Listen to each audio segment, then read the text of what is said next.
Jacoby. In on the cool check-in. Together with Jalen Jacoby, what is it that we do? We give the people what they want. Today is a very historic day in the evolution of Jalen Jacoby. So what we've decided to do is really give the people what they want, because we used to do this once a week, once every 2 weeks, real pop the trunk style. I would record it myself and edit it myself and upload it myself. And we would just free flow talk about whatever we wanted, planned or unplanned, for an hour. And then you start adding the radio show and the constraints that come with that. And then you have the television show and the constraints that come with that. And our podcast, while always giving you exclusive podcast content, has gotten away from that podcast hour-long conversation. So what are we doing today, Jalen? We're going to take it back to our roots and make sure our podcast listeners and audience know, while you've been exposed to so many different pods over the last 10 years to step two, it's important for the originals to go back into the lab. This is like Jay-Z dropping a verse once a year. Mm-hmm. Just to kind of remind people, the reason why, people are able to do pods on Apple and Spotify, because we was doing one on YouTube and Periscope. And so absolutely, we're taking it back to our roots. And as you mentioned, not having some of the constraints of TV and radio helps, but also just not distributing a repurposed television show. Yep. We want to make sure we give new content. That's why we always give the podcast exclusives on the television show audio. You'll still get that Monday, Wednesday, Friday. Every Tuesday and Thursday, we're going to do it old school style, 1 hour, uninterrupted, no television content. And we get to talk about the things we want to talk about, Jalen. Because you can't talk about Lil Baby-Ms London on ESPN at 2 o'clock in the afternoon. You can't do that. They don't want us to talk about Yeezy's ugly sneakers at 2 o'clock on ESPN in the afternoon. But we can do that on the pod. But we're going to start with the new from Giannis. Giannis did his press conference, and he said that he's not focused on his contract. And he's letting his agent handle that. Jalen, that did not sound like someone who's ready to put ink to paper anytime soon. Well, like Karras once said, it's not about a salary. It's all about reality. And he would be a fool not to pay attention to what's going to happen with $250 million. We know he's paying attention to that. However, the deal doesn't change much whether he signs it this year or next year. The bigger thing for me, Jacoby, and I saw this happen with LeBron James, is that once you win back-to-back MVPs and your team doesn't make it to the finals, you get on your main source. You start looking at the front door. It ain't like Dirk where it's like, oh, we got eliminated in the first round. I'm going to stay and hopefully we figure it out and win one day. In today's landscape, the players get paid so much money in endorsements and appearances. And on the floor, it's kind of like the only thing I'm missing is a ring. I can't physically buy one, but I could go join somebody and put myself really close to getting one. And while we're talking about so many great things that's happening this year in the league, the undercurrent of the conversation is going to be, how long are we going to be talking about the Bucks? Because this time next year, we ain't going to be talking about them, because I believe Giannis will be gone. You think so? See, how about this? He's going to play this year with the Bucks at least until the trade deadline or around the trade deadline, right? So I'm going to ask you, as someone, we don't know what Giannis is going to do, but what would have to happen for him to commit to the Bucks? Like, what level of success, what expectations would they have to reach for him to say, you know what, I love it, I'm going to play 5 more years here in Milwaukee. Where's that contract? Let me sign it. Fantasy versus reality.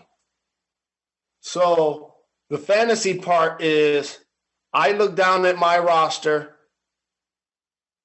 friends, family, media, everyone looks down at my roster and feels like we got a legit chance to win it all. Like the Bucks are able to pull off a major deal that lands them an all-star, all-NBA caliber player, which I don't anticipate. Reality is, the moves that they've made, are they going to now be in position to win the East? If they don't win the East, he's gone for sure. So that's it. That's simple. That's simple. If they don't win the East, he's gone. Eastern Conference Finals go 7 games, just like the Kawhi shot in Toronto. that close to winning the East, he doesn't stay? I don't believe he stays because, and again, I know you like when players decide to join their friends and play basketball and get top dollar in the process. I like when the top players actually make the league and franchises relevant. And what happens when Kawhi leaves Toronto, KD and Russ leaves OKC, if Harden leaves Houston, if Milwaukee loses Giannis, guess what? We're not going to be talking about those teams anymore. We're going to be talking more about the teams that they join. So we're going to still talk about the Nets and the Sixers, whether they get Harden or not. We're going to talk about the Heat, whether they get Harden or not. We're going to talk about Dallas or whoever, whether they get Giannis or not. It's important that you have your MVP level players, your finals MVP level players, hopefully playing against one another, not all necessarily playing on the same team. Well, if I'm Giannis, I'm not signing a thing. And I'm not even going to hint that I might leave before the trade deadline. I don't owe you anything. And then after the season, see what I'm talking about? If we don't win the championship, don't owe you anything. I signed a contract. You paid me. I played basketball. You're welcome. It's a business. It's not called show friends. It's called show business. And this is a business. And if I'm him, I'm going straight to Mark Cuban, Luka Doncic, potentially KP, and the Mavs. I'm going because they're getting ready for it. I'm going to the Mavs. I'm going right to the Mavs. I got an important question. Go ahead. What does KD, AD, LeBron, now Harden, and Giannis all look in the mirror and say before they decide to leave OKC, Cleveland, the Bucks, the Pelicans, and Houston? You know what they say, Jacoby? What's that? That even though I'm a great player, I can't lead us to a championship. That's fine. I don't think LeBron ever looked in the mirror and said that. You put him on that list. I don't know if he belongs on that list. I'm just acknowledging that. Well, LeBron don't belong on that list. That's my guy. He don't belong on that list. Cleveland days. You wait. Oh, he never led his team to a championship? LeBron never led his team to a championship? He never did that? I said before they left those destinations. LeBron left Cleveland, and this becomes the storyline because the organization didn't build a championship team around him. Ain't that why he left? Fact. Yeah, that's what happened. So that's the same thing that happened with KD. That's the same thing what happened to Giannis. That's the same thing we're going to say about Harden, right? It varies. There's levels to it. I would, that Cavs roster that LeBron left is different than the Oklahoma City roster that KD left. There's a gap there. I got to point something out to everybody. Some low-hanging fruit. I appreciate my chance to make the NBA Finals.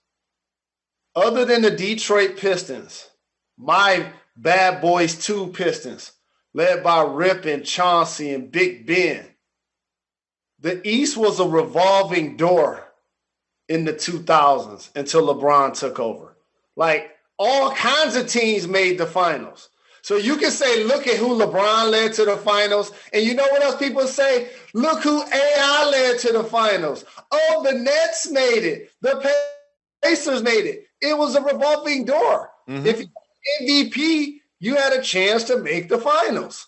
That's what AI and LeBron did. I want to talk to you about the James Harden situation because there's certain things we can discuss on the podcast that we can't discuss on the television. Okay. The first thing I want to get to is Woj puts out the COVID protocols. How does James Harden respond? Goes to Atlanta, parties without a mask. And then what's he do? Flies to Vegas. May or may not have been in a gentleman's club without a mask, throwing money around. And he's not even trying to real G's moving sounds like lasagna. Like he is posting this on his Instagram and he don't post that much. Like he's letting the world know that he's out partying. Jalen, take me behind the curtain. Why? I understand why he would party, but why would he sort of flaunt it in this way right after the protocols came out, right after he's in the news for wanting to trade? This is why we're the dope pod to step to, the standard bearer, the industry tastemaker, because there's a duality when you're dealing with a player like James Harden Jacoby. because he's established himself clearly as one of the greatest players in the game, a legitimate MVP candidate, a legitimate franchise player. So when you do that, there's two things that also should happen. There's a level of responsibility that comes with it, and there's a level of power that comes with it. Oh, he had the power. And we know that the great players in the NBA determine their destiny, whether it happens right now or not. Fans of the Sixers, fans of the Nets, we're not just trying to put Harden on your team. He says he wants to play on your team. That means it's going to eventually happen. We're just reporting what we see. And what James Harden is doing is a couple of things, Jacoby. First off, he living like a millionaire. First and foremost, he get top dollar from the Rockets. He get top dollar from Adidas.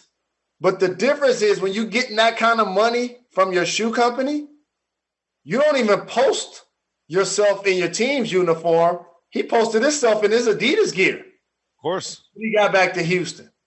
And so why do I bring that up?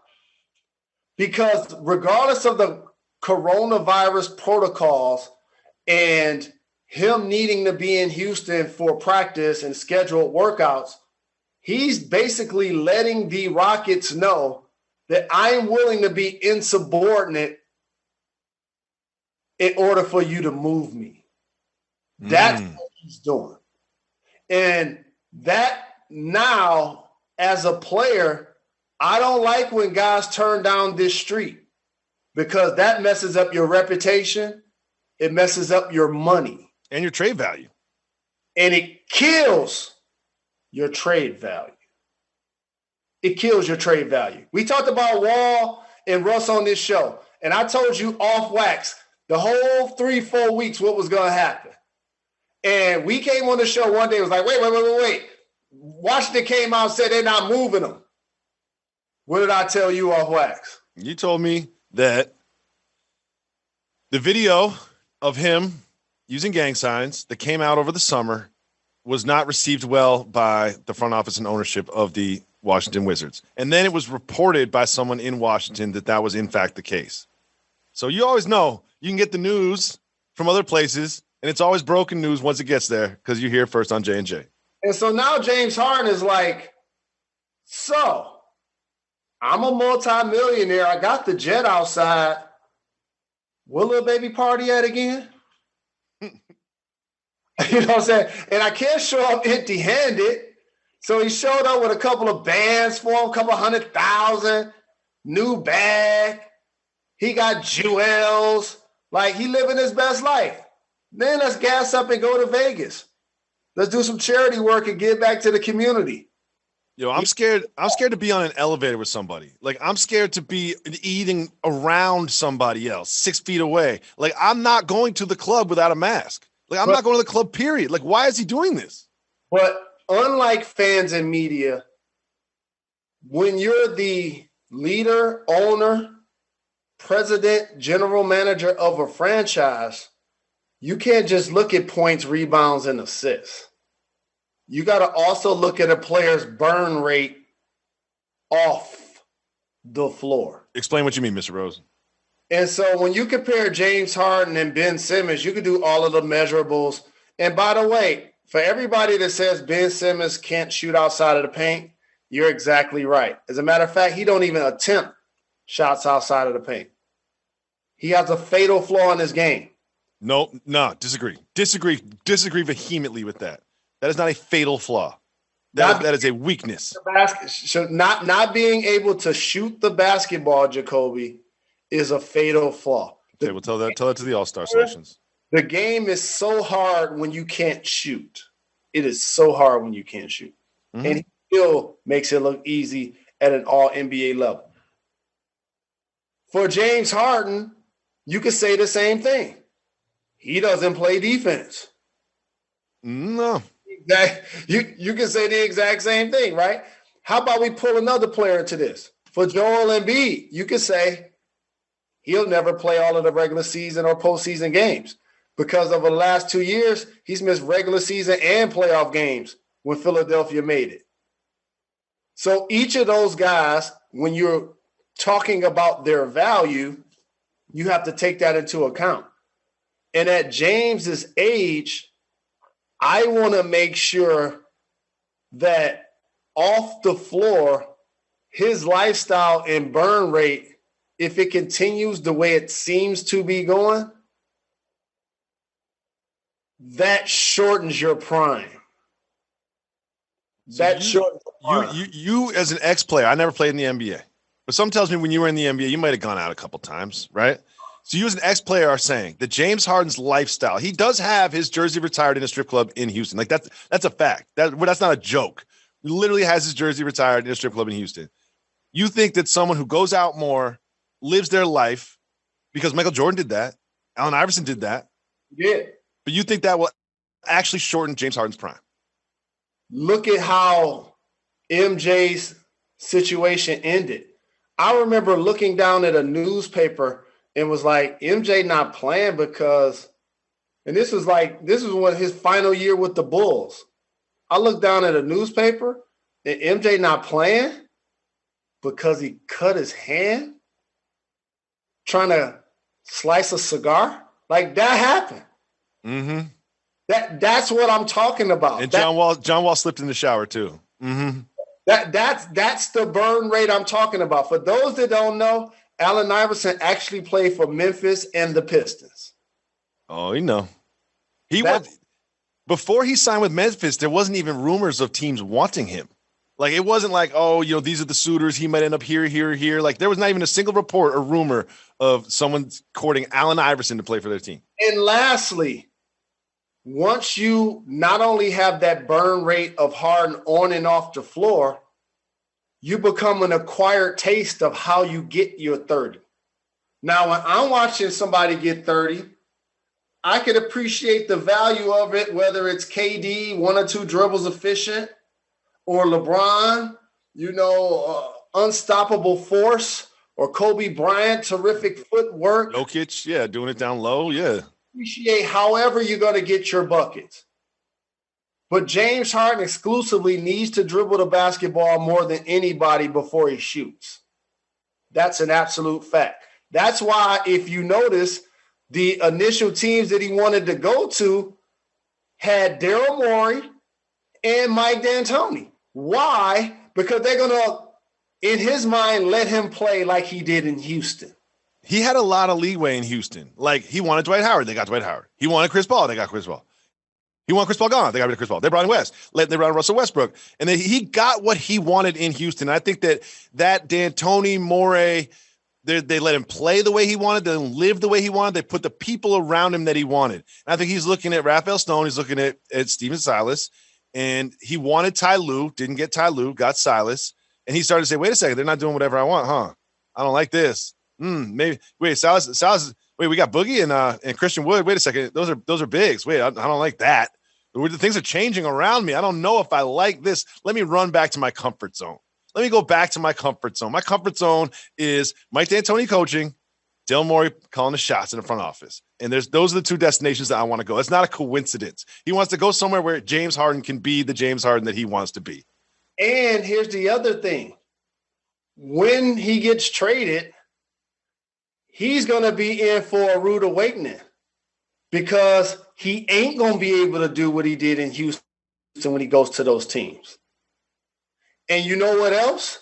He's going to need to play defense. He's going to also need, you ready for this one? This is the big one. He's going to need to play off of the ball. What? What? Yeah. James Harden? Off the ball? He's going to need to play off of the ball. And I've gotten emails from the Rockets organization, from their front office, from their coaching staff. I've talked to their team and players and even James about this. The way he isolates is awesome when he shoots the ball and it goes in. But for anybody that has played basketball, when one person has the ball 15 or 20 dribbles and they're shooting over 10 3-pointers a game, the body language of everybody else is bad when he misses. Facts. I mean, imagine running up and down the floor 7 possessions and not touching the ball. 7 possessions not touching the ball. Just run into the corner, stand there, watch James dribble around, run back on D.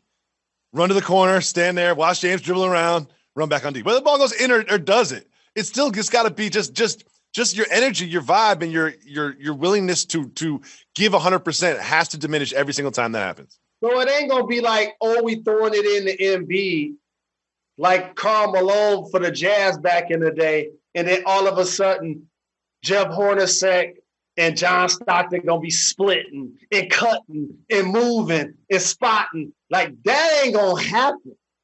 It's gonna be high pick and roll with him and Embiid, high pick and roll with him and Tobias, high pick and roll with him and Horford. And then when somebody else is initiating the offense, he gonna be standing upright just watching. That's his game. Mm-hmm. He's good at that. He's a prolific scorer and somebody that is fueled by having the ball. Now let's go to the Nets. When you start talking about the best players in the league, where do you rank Kevin Durant? Top 5. Easy. I mean, probably 2. You know, if he's 100% 2 behind LeBron, 2. Number 2. When he left, you've been doing this almost 20 years. You remember all of the storylines as media person, over 20 years, as producer. I'm about to hit 21 years. When Kevin Durant left OKC, name me 2 of the reasons people felt like he left. Couldn't win. Didn't get along with Russ. Didn't like the coach. There's 3. And why didn't he get along with Russ? Because Russ used too much usage. He felt like every possession should have been his. He felt like Russ shot too much. Oh, okay. So I'm going to do the opposite of that. I'm going to go to basketball heaven. Golden State. Flash Brothers. Steve Kerr. They're having so much fun. They're winning championships. They play the game the right way. He step out there 2 hours making shots from the tunnel. Clay scoring 60 points in 11 dribbles. Draymond 6'7" playing the center, winning Defensive Player of the Year. So let me ask you this. Why did he give me the 2 reasons why he left Golden State, in your opinion? First of all, only he knows. But in my opinion, I think that he felt overshadowed and he felt that it was a system win and that he was never accepted by the franchise or the fans of the team even. He felt like a mercenary. He didn't feel part of the family. He felt like the neighbor that's invited to the dinner table. That's probably what one of the reasons. And again, I'm not a psychologist, but that's something I read into what I've read. Well said. So the first part of your answer of Golden State was similar to your first part of your answer of why he left Oklahoma City, and that it's only one basketball. It's only one basketball. And by the way, Kyrie Irving is a modern-day Harlem Globetrotter. He's going to put on a show this year. But you know what he's going to have to do in order to get a lot of those oohs and ahs? Between the leg, behind the back, crossover. Like, he's going to have to go into his bag. So do you think Kevin Durant want to be at the elbow with his hand in the air, watching Kyrie and James Harden take turns, going into their bag, when he didn't necessarily love the system he just left that moved the ball better than anyone? What are your thoughts on that? It's interesting because the psychology of Kevin Durant is very complex, right? And it's like, well, the Warriors felt like a system championship and he wants to go do it on his own, right? He wants the credit. He wants his team. But then he go and pairs up with a top 10 player, you know? So it's like, so is it your team? Is it something? I feel like Giannis is the only true star who's alone and competing for a championship. And you could say, you know, Chris Middleton, Dame's a good point. Yeah. But every NBA team has more than one good player. But I think that Kevin Durant, to really individually win a championship that's going to make him feel like it was all him, just ain't going to happen. So I feel like he knows in his heart, in order to compete, even in the Eastern Conference, you need to have a running mate, a co-pilot, a partner. And in that, he has Kyrie Irving. So is he going to be happy when Kyrie's in his bag? I believe so, because it is of his doing.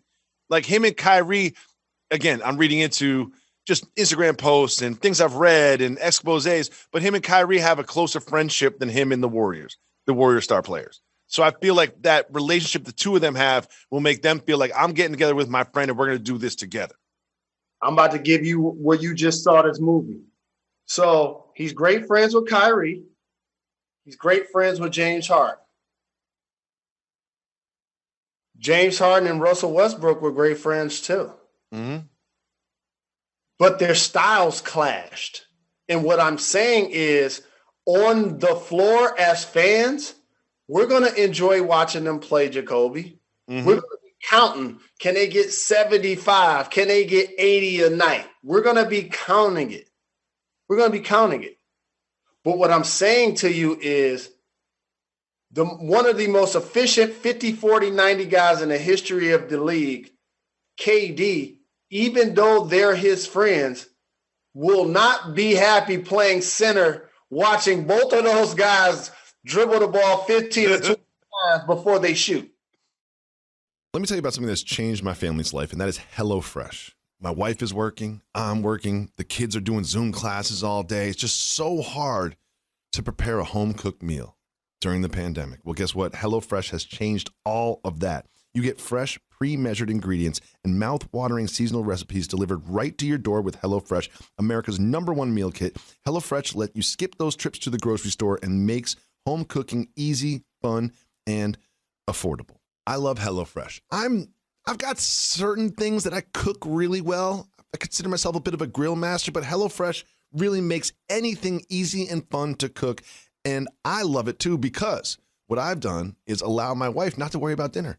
I use HelloFresh. I prepare meals. She comes home, she eats it, and she loves it. Here's what you can do to get involved with the HelloFresh lifestyle. Go to HelloFresh.com/Jalen80 and use code Jalen80 to get $80 off, including free shipping. Again, go to HelloFresh.com/Jalen80 and use code Jalen80 to get $80 off, including free shipping. It is a life-changing thing. It's easy and stress-free. It's delicious. It's nutritious, and it helps you eat more sustainably. It's flexible to your lifestyle. It is a great service. Get yourself in the kitchen and cook a delicious meal for your family, for yourself, or your significant other with HelloFresh. Hi there, this is Julie Foudy with my co-host Lynn Olzawi from the podcast Laughter Permitted, and we're here to tell you about our sponsor, Ally.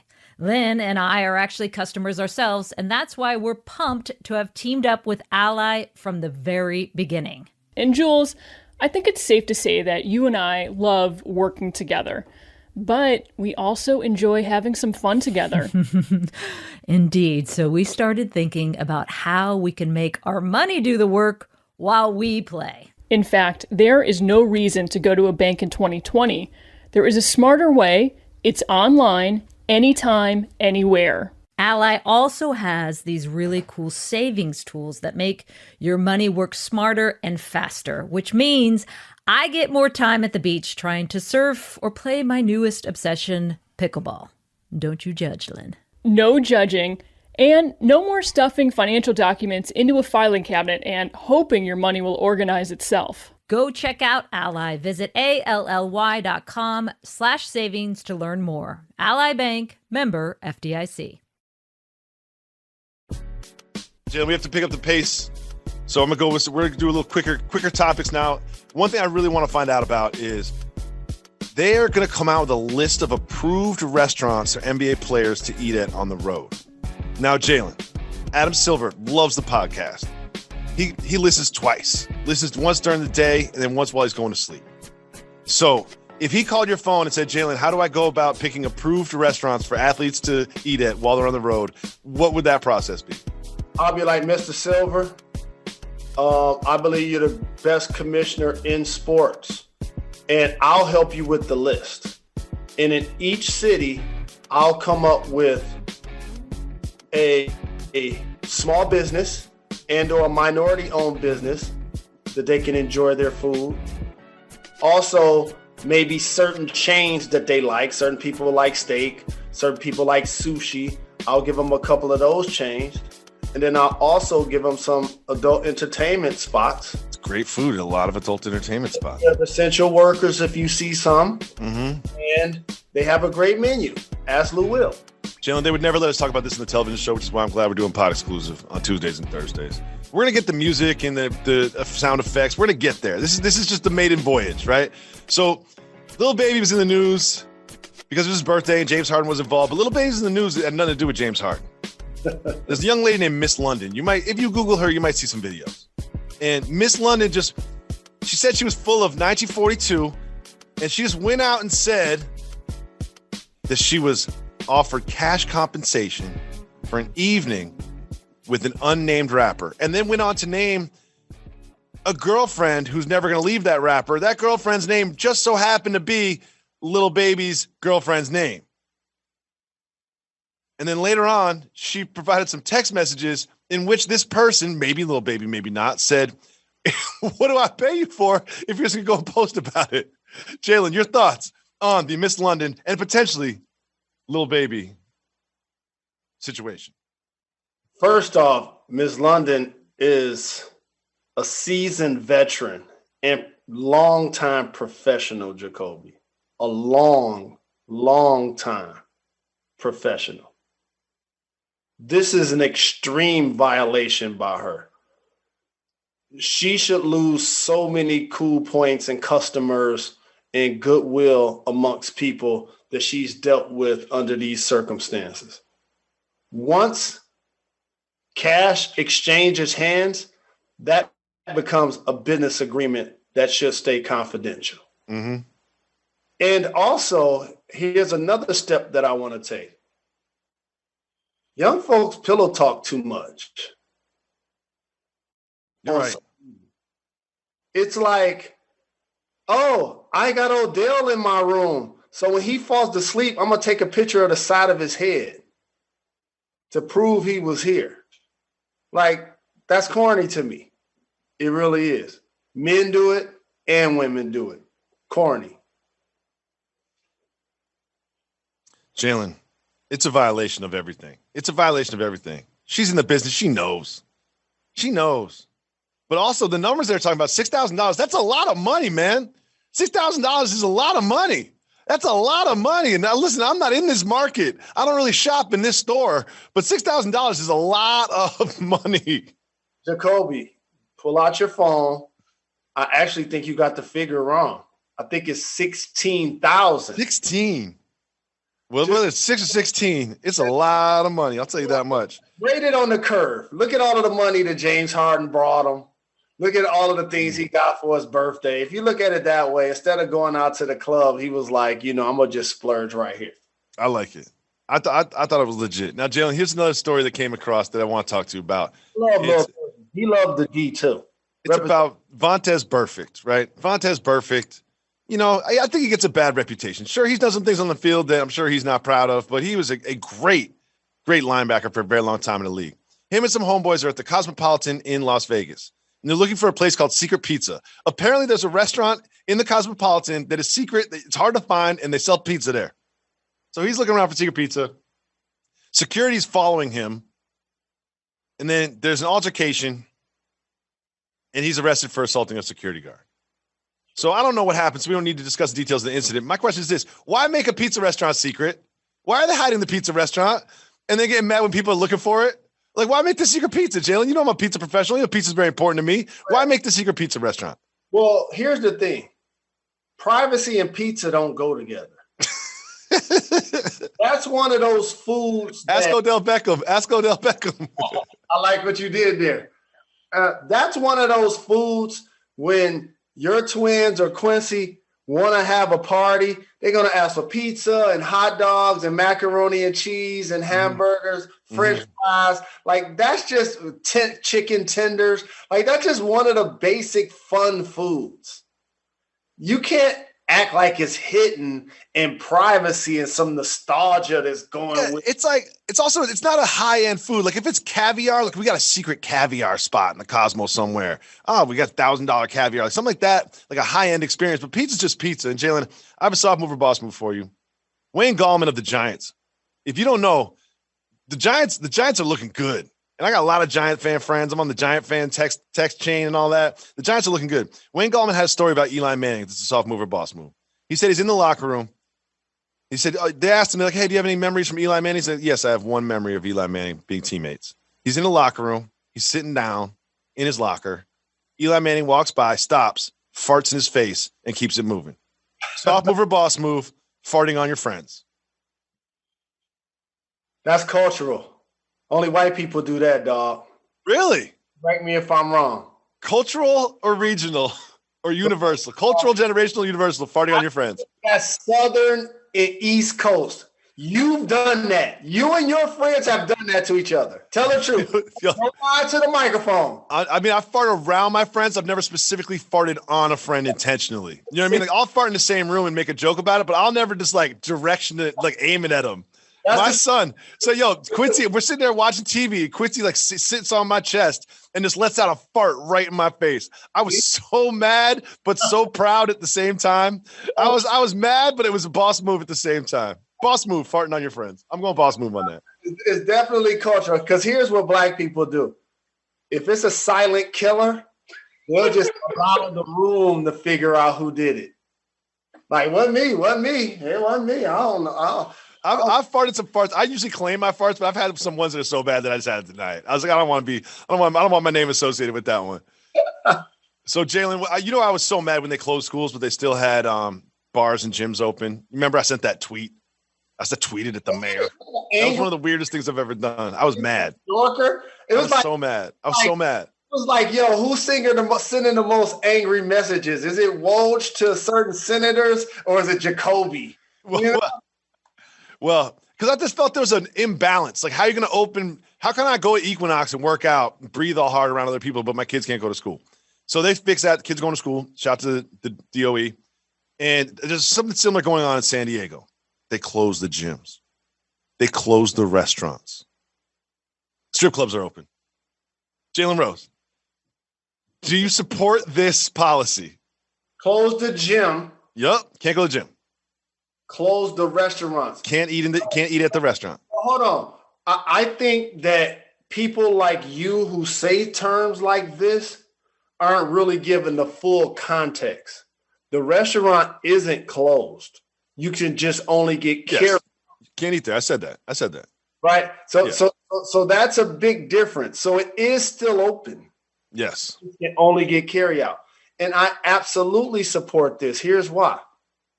Just like I can go to the restaurant and order from the menu, I should be able to go to an adult entertainment establishment and order from the menu. Why should it be any different?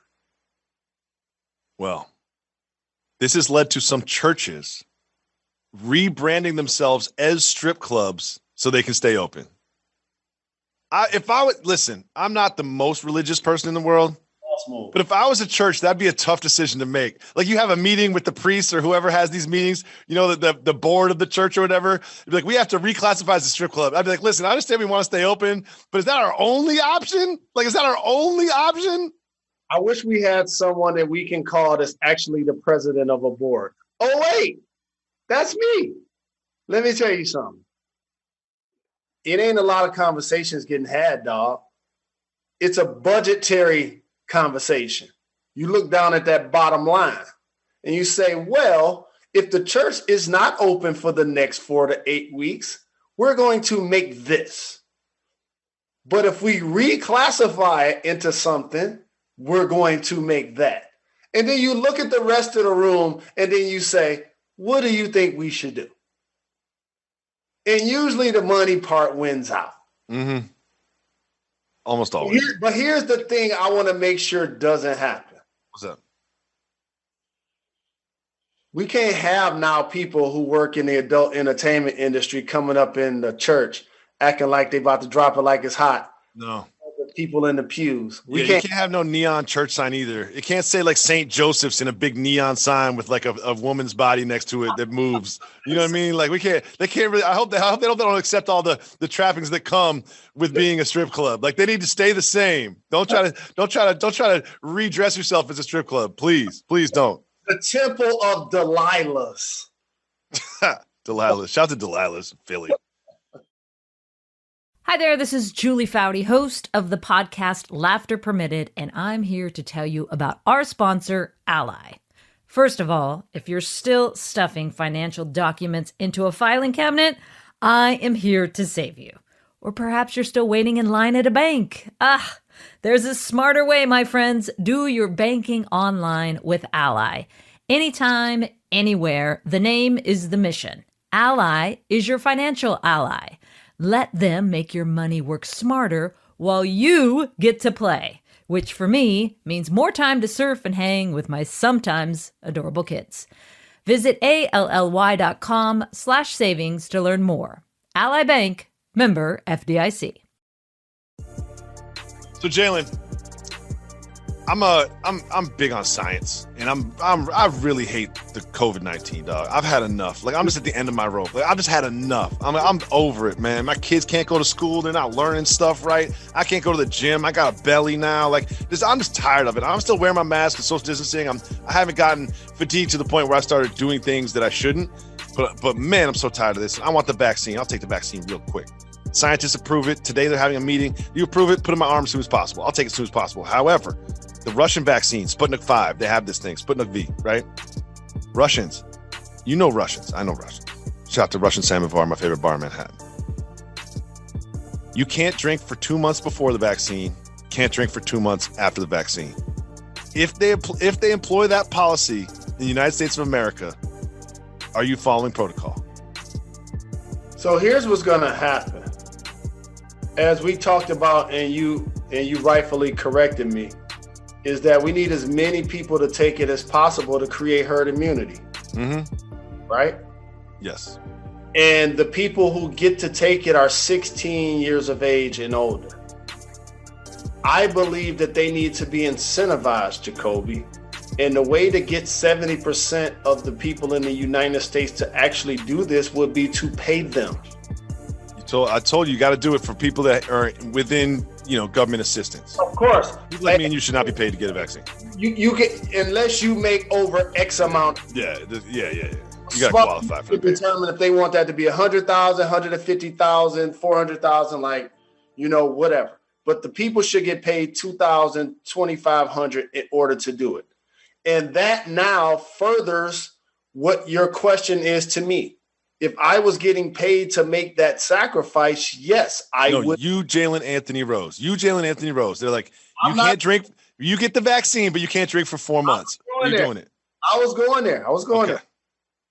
So for those who fall into that category, if they were getting paid like a version of stimulus, I think clearly a higher percentage of people would be more willing to make those sacrifices.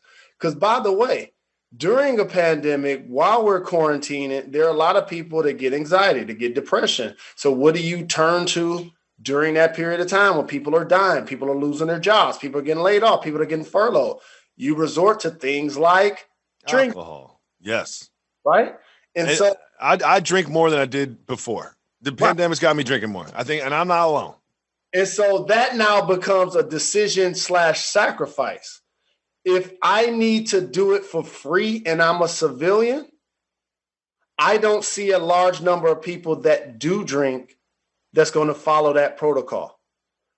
For people like me who would not get paid to take the vaccine, I'm definitely not doing it.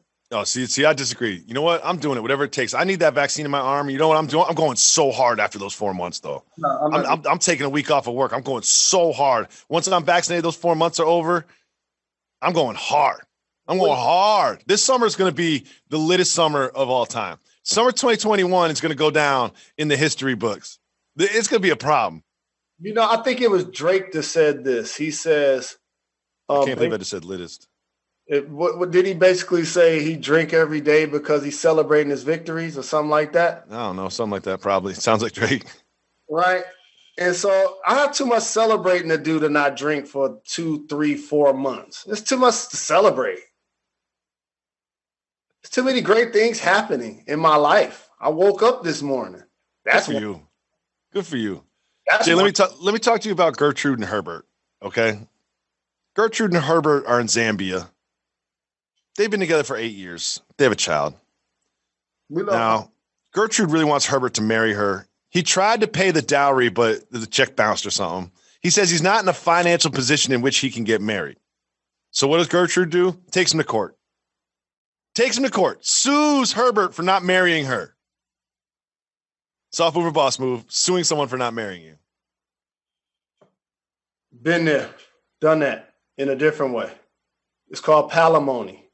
When you live with someone for X amount of years, depending on the state that you both get mail that residency, you now become cohabitats. So therefore, even if you don't get married after 8 years, she would, under this circumstance, be entitled to a certain payoff, a certain stipend, a certain monthly payment over X amount of time. So that actually is how it works. But it also sounds to me like she's trying to get back at him. Like he must do something. There was a side piece. There was a hinted at side piece when I read the story, because that's a story I'm going to read the whole thing of. But it's apparently Gertrude don't like the way Herbert's moving. There's somebody else involved. You're not going to read the COVID protocols, but you're going to read everything about Gertrude. Yeah. Oh, no, I'm not reading the code. I know everything about Gertrude and Herbert. Big shout out to Gertrude and Herbert. We support power couples. Yes, we definitely support power couples. Jay, we got some hip-hop news. Pusha T's new album is going to be produced by Kanye West and the Neptunes. You know what I like, Jacoby? What's that? Get closer to the speaker. Turn up what I'm about to say, all music fans. You know what I'm liking that I'm seeing in music? What's that? Albums that get produced by one person. Alchemist is doing it. Hit Boy is doing it. Kanye is doing it. And it results in some great projects. Cohesion throughout the album. Cohesiveness. I got another one for you. Run the Jewels. Love Run the Jewels. Same thing. The exact same thing. The Yankee and the Brave. And so absolutely I like that because it gives the album a beginning, a middle, and an end. Music for me started to change with so many features, not only on songs, but also in production, that you have people trying to make good singles or good radio songs, not necessarily putting together a good album.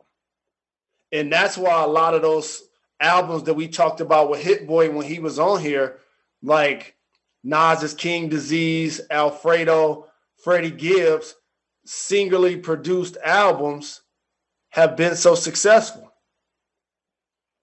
It's a great point, Jalen Rose. You know what I'm excited about, Jalen, that's happening? These podcasts. We're going to get the music. We're going to get the sound effects. We're going to get the opening, the close. We're going to get everything. But, Jay, we're doing it just like we used to, every Tuesday and Thursday. We are, and it's only right if I derail Revis for one question and one topic for you. Go ahead. So I noticed during the pandemic, and your background looks great for everybody that can't see it because we're audio right now. And we all know, our supporters in particular, that J&J has always taken pride in being an industry tastemaker. And a lot of that, it plays out in a lot of different ways, in particular with our backgrounds. And we've continued to change and nurture the background over years.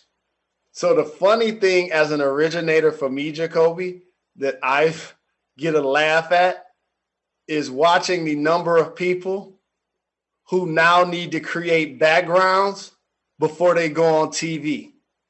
So my brother Damian Woody, I love his. He got like the Scarface theme, the big poles. He got multiple jerseys hanging up. Like, he did a good, thoughtful job about trying to hook his background up. And I could go on and on and on about the people that look like me. But you know what the people that look like you taught me during this pandemic? Books. You know what they taught me? Books. They got a lot of books, dog. A lot of books. Everyone just got books. It's like, I'm going to put a lot of books here. You know how many books there are in my house? Do you know how many books there are in my house? 4. And you know what? That ain't for kids. That's a good number. Not only do they got a lot of books, and I want all of our listeners to pay attention to when you see white people with their background. White people love showing off their books. Love showing off how smart they are. They're going to either show off their books or their diplomas. Notice that? And then one other thing. The token black person that they use is only like 4 of them. It's like the late, great Kobe Bryant, Michael Jordan. It's only like 2 or 3 black guys that I've ever seen white people use in their background. It's like 4. Well, like, I got some black guys. I got some black guys in my background. You got Larry Bird up, but you know I got Mike. I got Biggie. I got Uncle Earl. I got Mad Lion. I got Run DMC. I got KRS. I got Clyde. I got to take Michael Jackson down. Michael Jackson, you're about to get taken down, dog. Ain't no contrast. Ain't no people Smith and Wesson. Different. Ain't no people more different than Larry Bird and ODB. They ain't 2 people more different. They made me take down the ODB one. That made me sad. Like the record company called up and like wanted some money or something. I'm like, all right, y'all. You know what's better for you? Asking me to take it down or having me keep it up? What do you think, record company? What do you really think? Right. That made me mad. So to my white peeps out there, it's more than 4 black people. It's more than 4. You gotta have one though. You gotta have one if you're a white person. You look at it, you got it the way you want it, and then you look at it, you're like, oh, I just realized there's no black people out here. So then they were real quick to get a Kobe Bryant photo. Rest in peace.